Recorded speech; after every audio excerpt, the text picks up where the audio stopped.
সবুজ পাতায় মোড়া লিচু গাছ, যেখানে ডালে ডালে ঝুলছে লাল টুকটুকে থোকা থোকা লিচু, আর বাতাসে ভেসে বেড়াচ্ছে মন মাতানো মিষ্টি সুবাস। এই হলো গ্রীষ্মের এক চিরচেনা রূপ। গ্রীষ্ম মানেই যেন লিচুর আগমনী বার্তা, আর এই রসালো ফলের আগমনে দেশ জুড়ে লিচু বাগানগুলো সেজেছে রঙিন উৎসবে। আমাদের লেচুর বাগান প্রায় 3 একর। এই খরচ কম, পরিশ্রম কম, লাভ বেশি।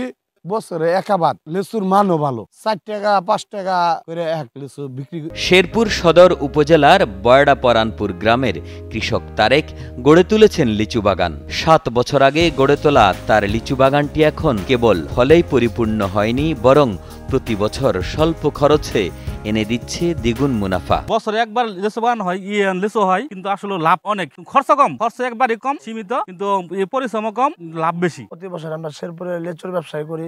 এবারও অনেকগুলা প্রায় 3-4টা লিচু বাগান কিনেছি। এই জায়গায় বয়রা বাগান আছে, লিচু অনেক খুব সুস্বাদু, অনেক লিচু ধরে সুন্দর। বাগান মালিক জানান, বাগানে 3 জাতের লিচু চাষ করা হয়েছে। প্রতিটি লিচু খুবই সুস্বাদু এবং মিষ্টি, যার ফলে চাহিদাও বেশি। স্থানীয়রা বলছেন, স্বল্প খরচে লিচুর দ্বিগুণ লাভ, তাছাড়া পরিচর্যাও তেমন করতে হয় না, তাই তারাও লিচু চাষে আগ্রহী। টানা 7মবারের মতো বেস্ট টিস্যু পেপার ব্র্যান্ড হিসেবে স্বীকৃতি পেয়েছে বসুন্ধরা টিস্যু। আমার এই 3 একর জমিতে আমি মাদ্রাসা থেকে ফারিগ হওয়ার পর থেকে পরিকল্পনা করে আমি লিচুর চাষ করলাম। এই লিচুর চাষ করাতে আমি প্রাথমিকভাবে আমি গাছগুলো লাগানোর পর থেকে আমাদের ফল আসতেছে। আলহামদুলিল্লাহ, এখন মোটামুটি অনেক ভালো ফল আসতেছে। প্রায় এই বছরে এই গাছের পিছনে 20 থেকে 25 হাজার টাকা খরচ হয়। এবছর আমরা এই লিচুগুলো বিক্রি করছি প্রায় 1,20,000 টাকা।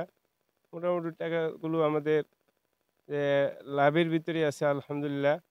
আমাদের কৃষি অফিসার যদি আমাদেরকে একটু সহযোগিতা করে অফিস থেকে, তো মোটামুটি আমি আরও জায়গা নিয়ে এই বাগান করার জন্য চেষ্টা করব ইনশাআল্লাহ। পাইকাররা বাগানে সেই লিচু কিনে নিয়ে যাচ্ছেন।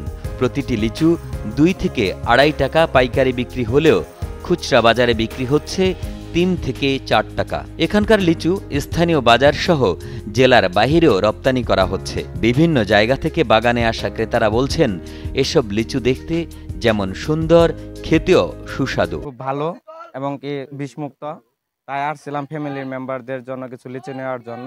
আমাদের এলাকায় লিচু বাগান হয়েছে, আমরা আসলাম, আসে ঘুরে দেখলাম, খাইলাম। অনেক লিচুটি অনেক সুস্বাদু এবং কি মিষ্টি, খাইতে ভালো লাগলো। আমিও খাইলাম, আমার পরিবারের জন্য কিনে নিয়ে গেলাম। কৃষি কর্মকর্তা বলছেন, লিচু চাষে উদ্বুদ্ধ করতে কৃষকদের পরামর্শ সহ নিয়মিত সহযোগিতা করা হচ্ছে। শেরপুর সদর উপজেলায় কৃষকরা আসলে মাঠ ফসলে যেরকম অভ্যস্ত, দেখা যায় যে ফল জাতীয় আবাদে তারা অনেকটাই অনগ্রসর।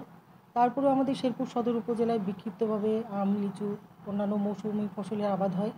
তো আমরা কৃষকদেরকে এই ব্যাপারে উদ্বুদ্ধ করছি। তো আমাদের উপসহকারী কৃষি কর্মকর্তারা মাঠে ঘাটে সবসময় থাকেন, কৃষকদের পাশে থেকে পরামর্শ প্রদান করেন। ডালে ডালে ঝুলে থোকা থোকা লিচুর দৃশ্য শুধু আনন্দের নয়, এটি গ্রামীণ অর্থনীতির প্রাণ, কৃষকের স্বপ্ন পূরণের প্রতিচ্ছবিও। কৃষকের মুখে হাসি ধরে রাখবে এবারকার ফলন, এমনটাই আশা করছেন স্থানীয় চাষিরা।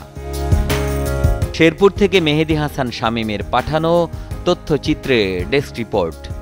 একে আজাদ, কালের কণ্ঠ।